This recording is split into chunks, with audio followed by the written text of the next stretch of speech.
Salam əziz dostlar. Bugün 30 aprel 2013 və Azərbaycan Dövlət Neft Akademiyası terrorundan 4 il keçir. Heç kim yadına düşməsə də, amma bəzi insanların hələ də yadında qalır.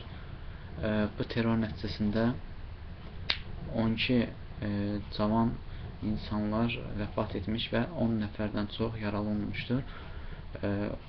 Cəmi formada isə 25 nəfər yaralı və ölülər 25-26 nəfər olmuşdur.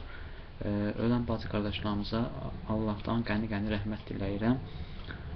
Bugün həm də həm Mustafa Ceceli konserti, həm də ki futbol keçirdilər. Mən buna yanlış baxıram, çünki əslində konsert olmalı deyildi, çünki bu bizim qan yaddaşımızda, amma heç kimin yadına düşmür. Bəzi insanlar isə bunu gizlədir, bəzi insanlar isə buna nəsə